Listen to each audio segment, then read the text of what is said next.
These gasoline mistakes will destroy your engine. For 90 days, I reviewed the history of more than 50 damaged engines in my shop, analyzing piece by piece what really destroyed them. It wasn't the mileage. It wasn't the car brand. In most cases, it was something related to gasoline, something the owner did or didn't do without knowing they were destroying the engine little by little. I found 17 habits related to fuel that people repeat every day. 14 of them are mistakes that damage the engine, waste your money without need, or both at the same time. And at the end, as a prize, I left you the 3 habits that actually work, the ones that really take care of your engine and save you money. Let's start with what's costing you dearly. Mistake 14. Driving almost always with the tank near reserve. I saw it so many times in the shop that I can almost guess it just by listening to the engine. Fuel pumps burned out long before their time. The reason? The pump lives submerged inside the tank, and it cools off thanks to the fuel surrounding it, as if it were swimming in its own cooling system. The problem shows up when you drive almost always with a low level. The pump loses that bath that protects it, starts generating more heat than it was designed to withstand, and wears out ahead of time. Little by little, without drama, until one day there is drama. In the most advanced cases, the pump fails completely while driving, and the engine shuts off without warning, sometimes in the middle of traffic. Replacing it costs between $400 and $800. And if that overheating also reached the pressure regulator, the bill can climb up to $1,200. Mistake 13. Using premium gasoline, believing it cleans or protects the engine without needing it. I confess I wanted to check it with my own eyes, so I asked 3 mechanics, people with years of experience, not internet theories, whether they had noticed any real difference in engines that use premium without needing it versus those that respect what the manufacturer asks for. None of them found anything, not in carbon deposits, not in wear. And it makes sense. Higher octane doesn't clean anything, it only measures how well the fuel resists detonation. It's not a serious mistake. You're not going to ruin the engine over this. But it is a cost that gives you nothing back in return. And there's something more subtle, almost silent. That expensive gasoline gives you the feeling that you're already taking care of the engine. And that feeling, without you realizing it, can lead you to neglect what actually matters. The oil, the filters, the real things.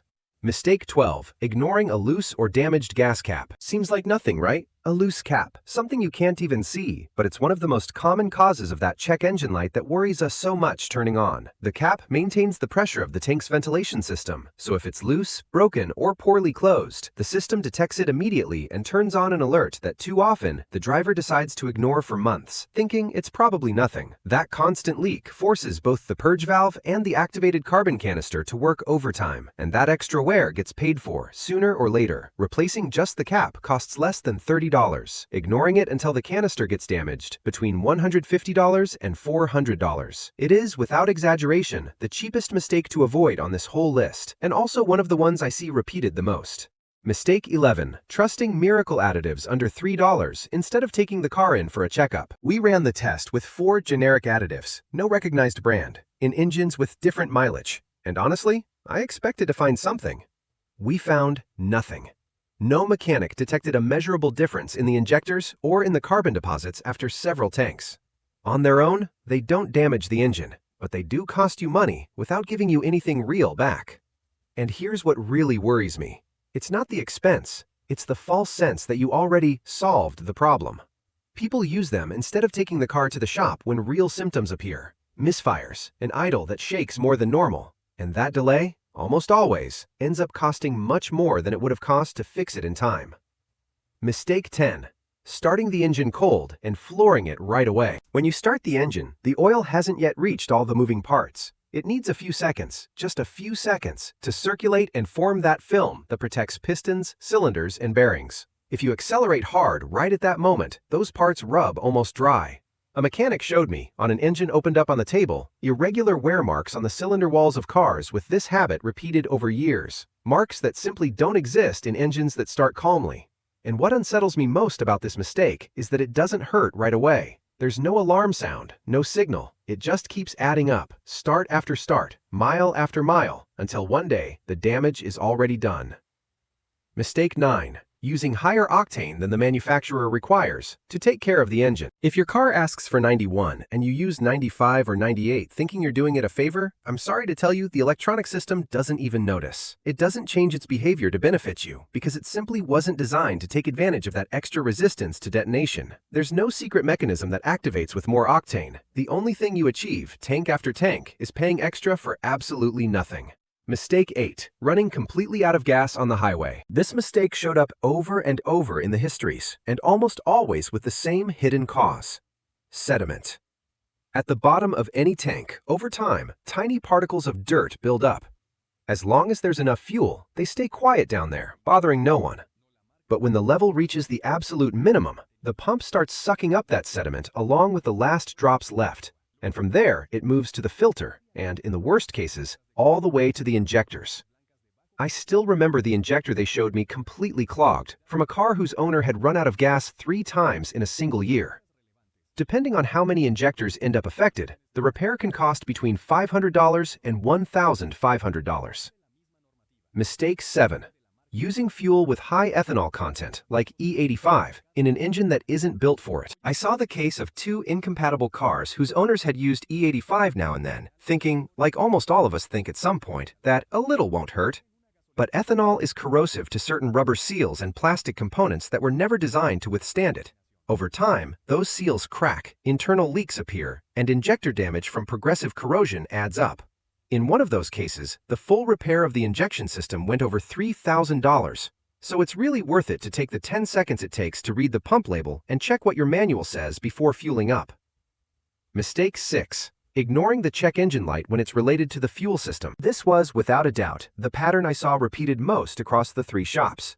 It starts with something small, almost insignificant: an air-fuel mix slightly off, an oxygen sensor with erratic readings. The light turns on, and the driver ignores it because the car still runs the same. But that incorrect mix, sustained for weeks or months, keeps saturating the catalytic converter with unburned fuel. And the converter wasn't built to withstand that on an ongoing basis. It degrades from the inside, little by little, until it's completely clogged. And when that happens, we're no longer talking about an $80 sensor. We're talking about a full catalytic converter, between $1,000 and $2,500. Mistake 5. Continuing to pump gas after the nozzle clicks off. That first click isn't a coincidence. It's a direct signal from the ventilation system telling you the fuel has already reached passages where there should only be vapor.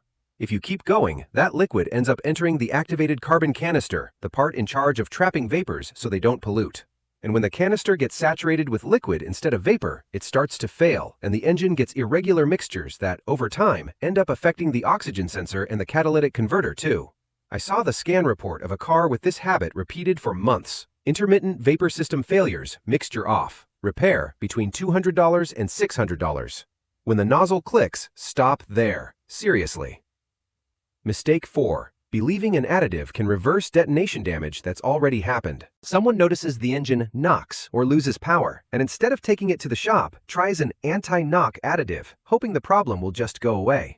I asked a specialized mechanic directly whether that was possible, and his answer left no room for doubt. If the detonation already left physical marks on the pistons, the rings, or the head, no additive repairs metal that's already worn. Nothing does. And that makes this one of the most dangerous mistakes on the list, not so much for what it does, but for what it delays, the real repair, while the damage keeps advancing in silence. Mistake 3. Chronically using insufficient octane for what your engine actually needs. Here, the problem is just the reverse of mistake 9. Your engine asks for 95, and you, to save a few cents, use 91 all the time. The electronic system detects the detonation risk and delays ignition timing to protect itself. But that protection has limits. It's not perfect or instant.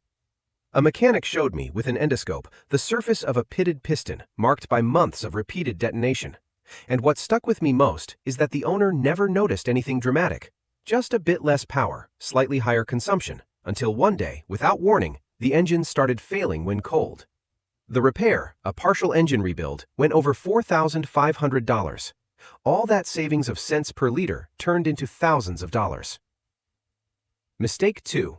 Ignoring misfires or vibrations when accelerating. An occasional misfire can seem like a minor quirk, a strange jolt that comes and goes on its own. But when a cylinder fails to ignite, that unburned gasoline doesn't just disappear like magic. It goes straight to the catalytic converter, or worse, washes the oil off the cylinder walls and leaves that area exposed, unprotected, metal rubbing against metal. I saw the history of an engine where that strange jolt the owner ignored for months ended up in a destroyed catalytic converter and irregularly worn piston rings. Combined repair, between $2,000 and $4,000. And we arrive at mistake number 1. The one that, one way or another, I found behind almost every serious case I reviewed across these 3 shops. The one that, honestly, was hardest for me to explain because it isn't a single mistake, it's a way of looking or not looking at your own car. Mistake 1. Ignoring, in general, the early warning signs of the fuel system. It's not a one-time mistake, it's an attitude. As long as the car starts, it's fine. A gasoline smell that comes and goes. An idle that shakes a bit more than normal. Fuel consumption that went up with no explanation. A check engine light that turns off on its own after a while, and precisely because of that, gets ignored, as if disappearing were the same as being resolved. Each of these signs, seen alone, seems minor, almost nothing. But in the most damaged engines I reviewed over these 90 days, I saw the same pattern over and over. It was never a single catastrophic mistake. It was the sum of several small signs ignored for months, sometimes years, until the symptom arrived that could no longer be ignored. The engine really losing power or shutting off without more. And at that point, we're no longer talking about an $80 sensor. We're talking about injectors, about the catalytic converter, and in the worst cases, about rebuilding part of the engine. The range I saw in those advanced cases? Between $3,000 and $8,000. It's the most expensive mistake on the whole list, and also, without a doubt, the most avoidable. Because the solution costs nothing, and it isn't complicated. Any symptom that repeats more than twice deserves a checkup, not an excuse.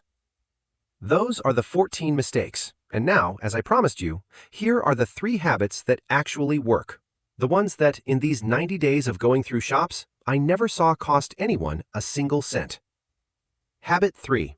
Keeping tire pressure correct. Always checked cold. Almost everyone knows you have to check the pressure. Almost nobody does it right, and that small difference is what turns good advice into something completely useless in practice. The most common mistake? Checking the pressure after several miles on the highway, with the tire already hot and the air inside expanded. The gauge lies to you then, by up to 0.3 or 0.4 bar above reality, and you, without knowing it, trust a number that doesn't exist. A tire with 0.5 bar less than recommended increases fuel consumption by 5 to 7%, about $180 a year extra for an average driver. And it's not just your wallet. It also distributes the car's weight poorly, wearing out the suspension and the tires themselves faster. The correct way? The real one. Check them cold, before heading out or after more than 3 hours parked, using the pressure listed on the door frame, never the one on the side of the tire. Habit 2. Emptying the trunk of dead weight. Tools you carry just in case.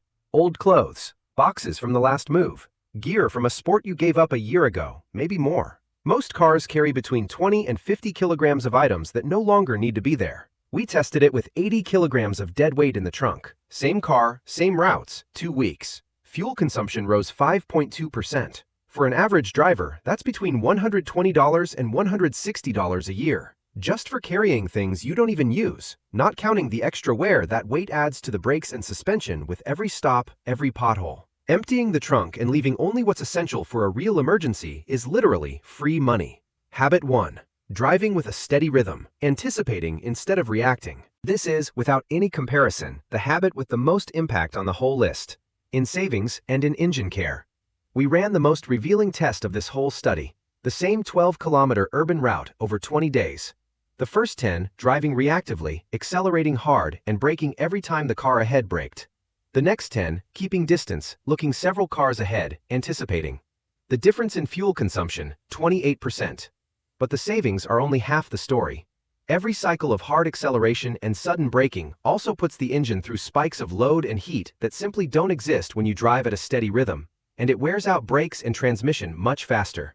The key isn't going slow, it's going steady, looking far ahead, anticipating the traffic light, leaving enough space to ease off the gas instead of braking. If your car has cruise control for the highway and conditions are safe, use it, because it eliminates those micro accelerations your own foot generates without you noticing. Of the 3 habits on this list, this is, honestly, the hardest one to sustain, because it isn't applied once at the gas station, it's applied every single mile. Of the 17 gasoline-related habits I found, 14 are mistakes that damage the engine, cost you money, or both at once, and only 3 are habits that actually work. If I had to pick the 3 mistakes that can cost you the most, they'd be these. Chronic use of insufficient octane, with repairs going over $4,500. The use of incompatible fuel with high ethanol content, which can go over $3,000. And, above all of them, ignoring early warning signs over a sustained period, which in the most advanced cases reached up to $8,000. Tell me in the comments which of these mistakes you were making without knowing it, and whether you were already following any of the 3 habits that actually work. And if you want, in the next video, I'll go over, one by one, the specific symptoms, what to listen for, what to smell, before it turns into a bill for thousands of dollars.